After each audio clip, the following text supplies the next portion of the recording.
Morning ஆஸ்பரன்ஸ். So இன்னைக்கு முக்கியமான நியூஸை பார்க்கலாம். First news, 2 more Indian vessels cross Strait of Hormuz. 2 Indian flagged LPG carriers successfully transited. So issue தெரியும், Hormuz ஸ்ட்ரெயிட்டை cross பண்ண விடாம அங்கே போர் நடந்துட்டு இருக்கு. அதுல 2 ஷிப்பு நமக்காக கிராஸ் ஆகி வெளியே வந்திருக்கு. ஸோ அதுல என்ன பெரிய சிறப்பம்சம் அப்படின்னா, அந்த 2 ஷிப்புமே எல்பிஜி கேரியர்ஸ். அந்த எல்பிஜி கேரியர்ஸ் ஏன்னா இப்போ நமக்கு தேவையான எனர்ஜி சோர்சஸ்ல எல்பிஜி ரொம்ப அத்தியாவசியம். ஃபர்ஸ்ட் ஸ்டெப்ல எல்பிஜி இருக்கு, அதுக்கப்புறம் தான் நமக்கு பெட்ரோல் இருந்தாலும். ஏன்னா பெட்ரோலியம் ரிசர்வ் இருக்கு, டீசலுக்கு ரிசர்வ் இருக்கு. ஆனா எல்பிஜி வந்து ரொம்ப கிரிட்டிக்கலா போயிடுச்சு. இப்போ கொஞ்ச நாளாக தான் ரிலீஸ் பண்ணிட்டு இருக்காங்க. கமர்ஷியலுக்கு 50% நேற்று ரிலீஸ் பண்ணியிருந்தாங்க. டோட்டலா 50% அளவுக்கு கிடைக்கிற அளவுக்கு. இதுக்கு முன்னாடி கிடைச்ச காம்போசிஷனை கம்பேர் பண்ணக்குள்ள 50% கிடைக்கிற மாதிரியான சுச்சுவேஷனை ஏற்படுத்தினதே நேத்தி தான். ஸோ அப்போ எல்பிஜியோட தேவை தான் அதிகமா வந்துட்டு இருக்கு. அதை சால்வ் பண்றதுக்கு 2 ஷிப்ஸ் கிராஸ் ஆயிருக்கு. சரிங்களா, அதான் நியூஸ்.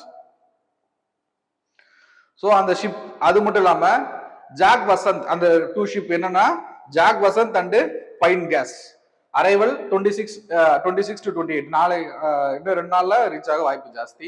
அது மட்டும் அல்லாது நம்ம கேபினட் கமிட்டியில டிஸ்கஸ் பண்ற மாதிரியே டைவர்சிபிகேஷன் ஆஃப் சோர்ஸ், அந்த ப்ராசஸ்ல we are getting LPG reserve from US and Netherlands.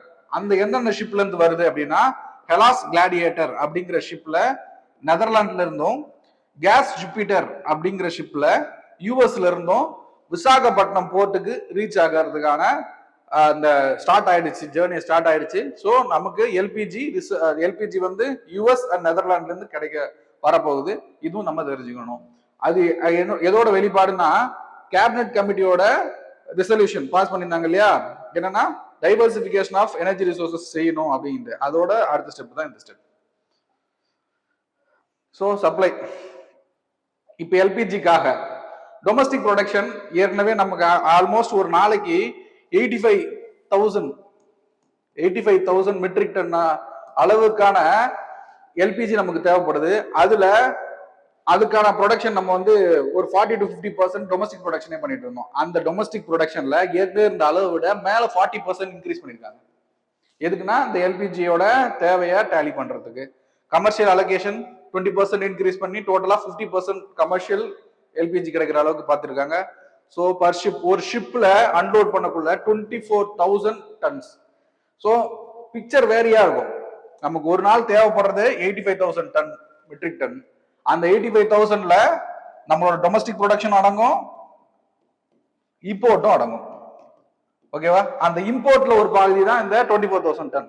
So குழப்பிக்க வேண்டாம், நமக்கு கிடைக்கிற எல்பிஜி ரிசர்வ்ல மேஜரா நம்ம இம்போர்ட் தான் பண்ணிட்டு இருக்கோம். டோட்டல் ப்ரொடக்ஷன் நம்ம ஓன் டொமஸ்டிக் ப்ரொடக்ஷன் கம்மி தான். இந்த அளவுக்கு தெரிஞ்சா போதும். ஸோ கேசிபிகேஷன் எப்படி, அந்த எல்பிஜி லிக்விஃபைடு பெட்ரோலியம் நம்ம கேஸா தான், அந்த எனர்ஜி ரிசோர்ஸ் வந்து கேஸா தான் கிடைக்கும்.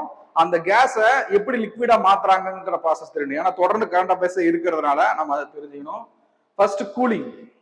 அந்த கேஸ் நம்ம க்ரூட் ஆயில் ட்ரில் பண்றோம் இல்லையா, அந்த க்ரூட் ஆயில் ட்ரில் பண்ணக்குள்ளவே அங்கிருந்து கேசஸ் கிடைக்கும். அந்த கேசஸ் என்ன கேசஸ் அப்படின்னா, புரோபேன் அண்ட் பியூட்டின். சோ இந்த 2 கேஸையும் ஃபர்ஸ்ட் கூல் பண்ணுவாங்க. கூல் பண்ணி கேஸை ஒரு டெம்பரேச்சருக்கு மேல கூல் பண்ணாகும், அது லிக்விடா ஆகும். அந்த லிக்விடா மாறினதுக்கு அப்புறம் அதை கம்ப்ரஸ் பண்ணுவாங்க. சோ அப்ப total volume of gas will be reduced and make that as a liquid. அந்த மாதிரி லிக்விட் ஃபார்மா மாத்தி தான் நம்ம எடுத்துட்டு வர முடியும். அப்படி மாத்தி தான் கப்பல்ல லோட் பண்ணி நமக்கு எடுத்து வராங்க. சோ கிரிட்டிக்கல் இந்த இடத்துல ஒரு டேர்ம் கிரிட்டிக்கல் டெம்பரேச்சர் அப்படிங்கிற ஒரு டேர்ம் தெரிஞ்சுக்கணும். கிரிட்டிக்கல் டெம்பரேச்சர் என்னன்னா, அந்த பிரஷர் யூஸ் பண்ணி ஒரு கேஸை லிக்விடா சேஞ்ச் பண்றோம் இல்லையா, அந்த ப்ராசஸ் நடக்கிறது ஒரு மேக்ஸிமம் டெம்பரேச்சர் ஃபிக்ஸ் பண்ணிடுவாங்க. அந்த மேக்ஸிமம் டெம்பரேச்சருக்கு மேலதான் அதுக்குள்ளதான் அதை பண்ண முடியும். இன்னும் எக்ஸாம்பிளா எடுத்து சொல்லணும் அப்படின்னா, எல்பிஜிக்கு வந்து ரூம் டெம்பரேச்சர்ல பண்ணிடலாம். ஸோ அப்போ கிரிட்டிக்கல் டெம்பரேச்சர் வந்து எல்பிஜி ரெடி பண்றதுக்கு ரூம் டெம்பரேச்சர். ஆனா எல்என்ஜி லிக்விட் நேச்சுரல் கேஸ்ல அதிகப்படியா இருக்க காம்போனன்ட் என்னன்னா CH4 மீத்தேன். இந்த எல்என்ஜியை லிக்விஃபை பண்றதுக்கு கிரிட்டிக்கல் டெம்பரேச்சர் -162°C. புரியுதா? நம்ம அதனாலதான் ரொம்ப வயபிளா இருக்கிறதுனால தான் எல்பிஜி அதிகமா யூஸ் பண்றோம். எல்என்ஜியை நம்மளால யூஸ் பண்ண முடியல. ஏன்னா கிரிட்டிக்கல் டெம்பரேச்சர் இதுக்கு ரொம்ப லோ, 162 -162 டிகிரி செல்சியஸ்.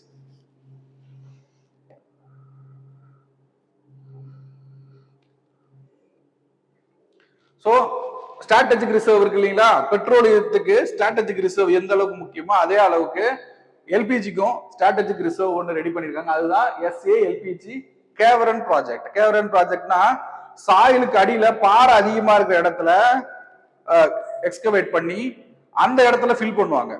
ஏன்னா அந்த இடத்துல தான் அதிகப்படியா பாம் பிளாஸ்ட், திருட்டு இந்த மாதிரி விஷயங்கள்லாம் நடக்காம சேஃபா இருக்குன்றதுக்காக தான் அந்த கேவரன் ப்ராஜெக்ட். அப்படிதான் அது எந்தெந்த இடத்துல இருக்குன்னா இந்தியாவில் விசாகப்பட்டினம், ஃபர்ஸ்ட் வைசாக், மங்களூரு, படூர். சேம் இதே லொகேஷன்ல தான் ஸ்ட்ராட்டஜிக் பெட்ரோலியம் ரிசர்வும் இருக்கு. ஸோ ரெண்டும் அருகாமையில தான் இருக்கும். ஏன் அப்படின்னா ஸோ நம்ம கிட்ட இருந்து இம்போர்ட் வழியா, அதாவது ஒரு போர்ட் வழியா நம்ம கிட்ட எல்பிஜியோ க்ரூட் ஆயிலோ வருதுன்னா எந்த சீகோர் லைன்ல தான் நம்ம வந்து இந்த ரிசர்வை ரெடி பண்ண முடியும். அப்படி ரெடி பண்ணதுதான் மங்களூரு, விசாகப்பட்டினம், படூர். இந்த 3 இடத்துலயுமே நமக்கு ஸ்ட்ராட்டஜிக் பெட்ரோலியம் ரிசர்வும் இருக்கு, எல்பிஜி ரிசர்வும் இருக்கு. நம்ம அதிகப்படியா கரண்ட் அஃபேர்ஸ்ல போர்ட்ஸ் இம்போர்ட் இருக்கிறதுனால நம்ம கிட்ட இருக்கிற மேஜர் 12 போர்ட்ஸ் நமக்கு தெரிஞ்சிருக்கணும், மேப்ல பார்த்து தெரிஞ்சிருக்கணும். ஸோ எல்லாத்தையும் கம்பைண்டா கொடுத்துருக்க. மேப்ல நார்த் டு சவுத் இல்ல சவுத் டு நார்த் அப்படின்னு கூட கேட்க முடியும். அதுக்காக இந்த போர்ட் உள்ள மேப்பை நல்லா பாத்துக்கணும். இதுல யூபிஎஸ்சியை பொறுத்து கேட்கறதுக்கு வாய்ப்பு அதிகமா இருக்கிறது என்னன்னா இந்த வெஸ்டர்ன் சைடு. இந்த வெஸ்டர்ன் சைடுல மேஜரா நேச்சுரல் ஹார்பர்ஸ் இருக்கும், நேச்சுரல் போர்ட்ஸ். பிகாஸ் இங்க டெப்த் அதிகம், அரேபியன் சீல டெப்த் அதிகம். ஆனா பே ஆஃப் பெங்கால்ல ஷாலோனஸா இருக்கும். Because major of the rivers, Godavari எல்லா ரிவர்ஸும் இங்க, மகாநதி, காவேரி, கிருஷ்ணா எல்லா ரிவர்ஸும் இங்க அதிகமா இருக்கிறதுனால சில்டேஷன் ப்ராசஸ்னால இந்த இடத்துல டெப்த் கம்மியா இருக்கிறதுனால இங்க ஆர்டிபிஷியல் ஹார்பர்ஸ் அதிகம். இங்க ஆர்டிபிஷியல்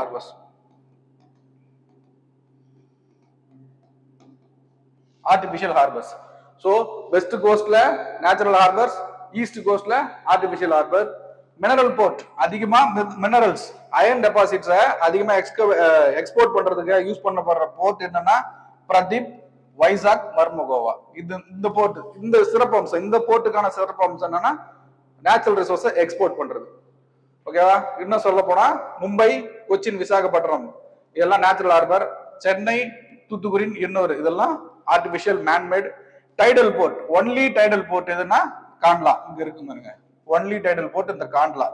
இதை எதோட கம்பேர் பண்ணலாம்னா இண்டஸ் வேலி சிவிலைசேஷன்ல லோத்தல் இருந்துச்சுங்கன்னா லோத்தல் கூட கம்பேர் பண்ணலாம் இந்த Kandla port. Next Calcutta, only riverine port. இமேஜினரியா இப்படிதான் இருக்க முடியும். Riverine port, only riverine port, only tidal port, இப்படிதான் கொஸ்டின் வரும். இன்னொரு கான்ட்ராஸ்ட் பாயிண்ட் என்னன்னா இந்த ஈஸ்டர்ன் சைட்ல இந்த வைசாக் போர்ட் மட்டும் ஒன்லி நேச்சுரல் போர்ட்.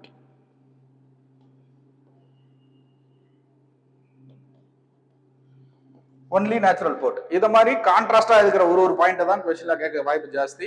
அதெல்லாம் படிச்சுக்கணும். Next news. Central launches AI skilling drive with Google, YouTube.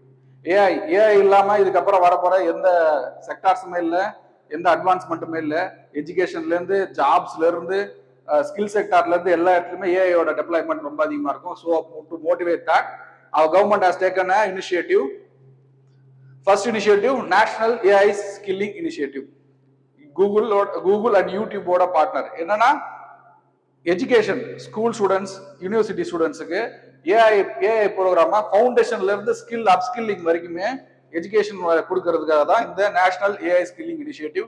அடுத்து my waves, it's a platform to advertise our skill. என்ன மாதிரியான ஸ்கில்னா இமேஜ் ப்ரொடக்ஷன், வீடியோ, இது எல்லாத்தையும் நம்ம பிளாட்ஃபார்ம்ல அன்ரிவீல் பண்றதுக்கான ஒரு பிளாட்ஃபார்ம் தான் இந்த my waves platform. DD free dish enhancement அப்படிங்கிறது நம்மளோட ஸ்கில்ல, இந்த தூர்தர்ஷன் இருக்கு இல்லைங்களா, அதை ஃப்ரீயா அக்சஸ் பண்றதுக்கான ஒரு மீடியம் தான் இந்த டிடி ஃப்ரீ என்ஹான்ஸ்மெண்ட். ஸோ இந்த நேஷனல் ஏஐ ஸ்கில்லிங் இனிஷியேட்டிவை ஃபேஸஸா நம்ம சொல்ல முடியும். ஃபர்ஸ்ட் ஃபேஸ் வந்து ஃபவுண்டேஷனல் ஃபேஸ். இந்த ஃபவுண்டேஷன் ஃபேஸ்ல ஜெனரேட்டிவ் ஏஐ.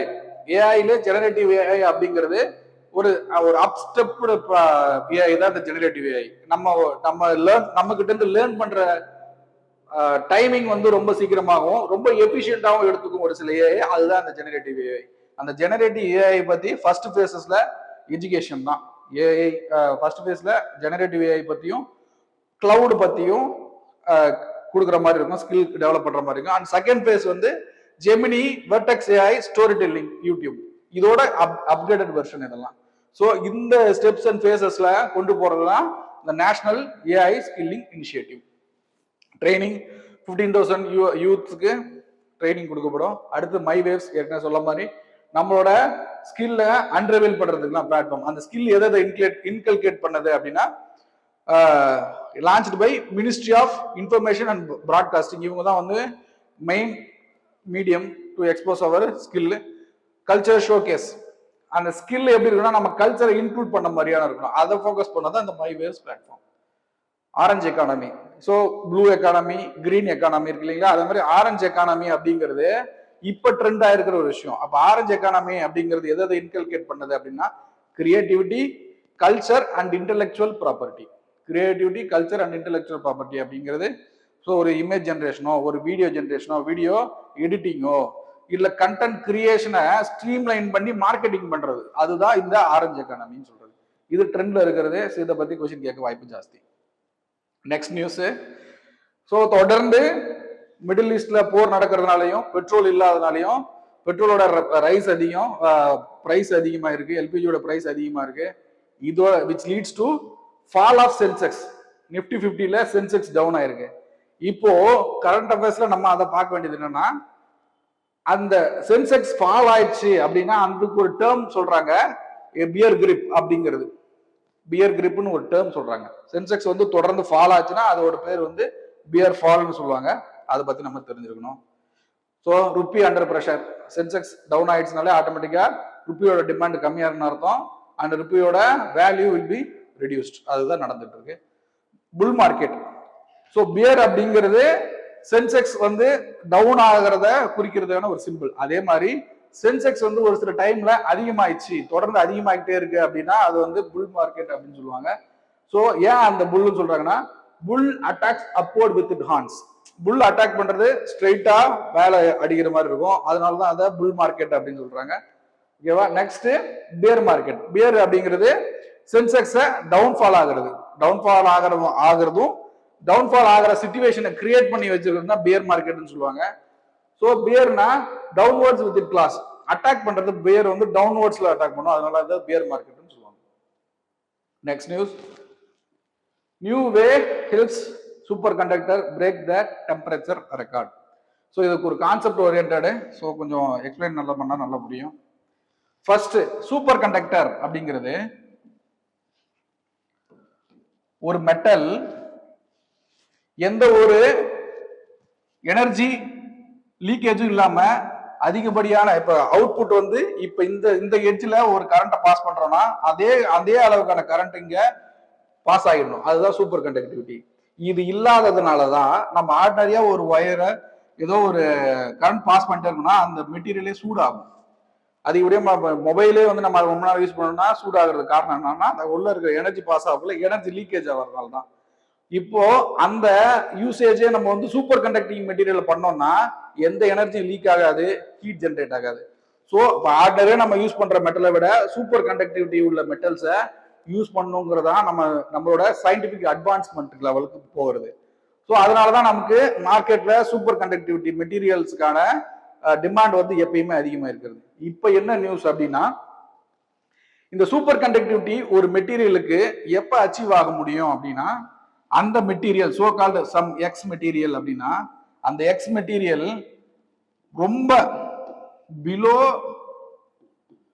சம் ஒரு 150 டிகிரி செல்சியஸ் இந்த டெம்பரேச்சருக்கு அந்த மெட்டீரியலை கொண்டு போனா மட்டும்தான் இந்த சூப்பர் கண்டக்டிவிட்டி அச்சீவ் பண்ண முடியும். இது சயின்ஸ். ஆக்சுவலா இப்ப புதுசா அதுல ஒரு அட்வான்ஸ்மெண்ட் கண்டுபிடிச்சிருக்காங்க. என்னன்னா, ஒரு மெட்டீரியல்ல -140 டிகிரி செல்சியஸ்ல ஒரு மெட்டீரியல் இருக்குக்குள்ள அந்த மெட்டீரியல்ல சூப்பர் கண்டக்டிவிட்டி ப்ராப்பர்ட்டி அச்சீவ் பண்ணி வச்சிருந்தாங்க. இப்போ என்னன்னா, பிரஷர் குவென்சிங்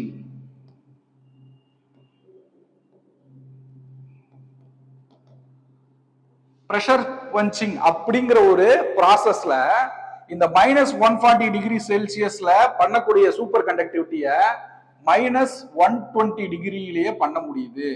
அப்போ என்ன ஆயிருக்கு? It's getting better. ரூம் டெம்பரேச்சரை ரீச் பண்றதுக்கு இதே மாதிரி ப்ராசஸ், இந்த ப்ரெஷர் குவென்சிங் ப்ராசஸை இன்னும் இன்டென்சிஃபை பண்ணி ரூம் டெம்பரேச்சரை ரீச் பண்ணிட்டோம் அப்படின்னா நமக்கு கிடைக்கிற சூப்பர் கண்டக்டிவிட்டி மெட்டீரியல்ஸை இன்னும் அதிகமா கிடைக்க வைக்க முடியும். இதுதான் சயின்டிபிக் அட்வான்ஸ்மெண்ட் இப்ப கிடைச்சிருக்கிறது. இப்போ நம்ம தெரிஞ்ச வேண்டியது என்னன்னா, இந்த ப்ரெஷர் குவென்சிங்னா என்னன்னு தெரிஞ்சுக்கணும், சூப்பர் கண்டக்டிவிட்டினா என்னன்னு தெரிஞ்சுக்கணும், டெம்பரேச்சர் அண்ட் ப்ரெஷருக்கும் சூப்பர் கண்டக்டிவிட்டில ரிலேஷன் என்னன்றது தெரியணும். இதை எப்படி வேணா ப்ரிலிம்ஸ்ல கொஸ்டின் கேட்க முடியும். இப்போ உள்ள போகலாம் நியூஸ்க்குள்ள. சோ ப்ரெஷர் குவென்சிங், இந்த ப்ரெஷர் குவென்சிங் அப்படிங்கிறது எது கூட கம்பேர் பண்ண முடியும் அப்படின்னா, apply high pressure, rapid quenching, hold at low temperature. இது எக்ஸாம்பிள் சொல்ல போறோம் அப்படின்னா, ஒரு ஸ்ப்ரிங் இருக்கு. இந்த ஸ்ப்ரிங்கை கம்ப்ரஸ் பண்ணக்குள்ள இவ்வளோ அடர்த்தியா கொண்டு வர முடியும். கம்ப்ரஸ் பண்ணி வெல்ட் பண்ணிட்டோம் அப்படின்னா இந்த வெல்ட் பண்ண ஸ்டேட்லயே அது ரொம்ப நாள் இருக்கும். கரெக்டா? இதான் இந்த ப்ரெஷர் குவென்சிங்கிறது. இப்போ அந்த மெட்டீரியல் இருக்கு இல்லைங்களா, அந்த மெட்டீரியலை சம் பிஎஸ்ஐ, ரொம்ப அதிகப்படியான பிஎஸ்ஐல ப்ரெஷர் பண்ணி டப்புன்னு ரிலீஸ் பண்ணிட்டோம் அப்படின்னா, மேல இருக்கிற ப்ரெஷரை டப்புன்னு ரிலீஸ் பண்ணிட்டோம்னா இந்த ஸ்டேட், இந்த மெட்டலுக்கு உள்ள இருக்கிற ஆட்டாமிக் ஸ்ட்ரக்சர் இருக்கு இல்லைங்களா, அது அந்த ப்ரெஷர்னால, ப்ரெஷரோட இன்ஃபுளுன்ஸ்னால கொஞ்சம் சேஞ்ச் ஆயிருக்கும். அந்த சேஞ்ச் ஆனது எதுக்காக யூஸ்ஃபுல் ஆகும்னா, சூப்பர் கண்டக்டிவ் மெட்டீரியல் அச்சீவ் பண்ற சேஞ்சஸ் அது நடந்திருக்கும். அந்த ப்ராசஸ் தான் இந்த ப்ரெஷர் குவென்சிங். அந்த ப்ரெஷர் குவென்சிங்க இந்த ஸ்ப்ரிங் கம்ப்ரெஷனோட வச்சு கம்பேர் பண்ணீங்கன்னா புரிஞ்சிடும்.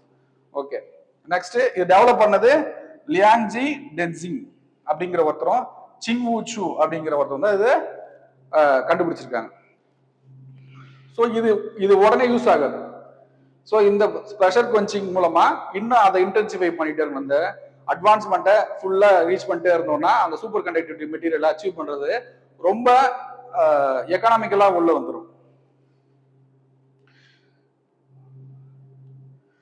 குப்ரைட் அந்த மெட்டீரியல் இருக்கு இல்லைங்களா, அந்த மெட்டீரியல் என்னன்னா Hg1223.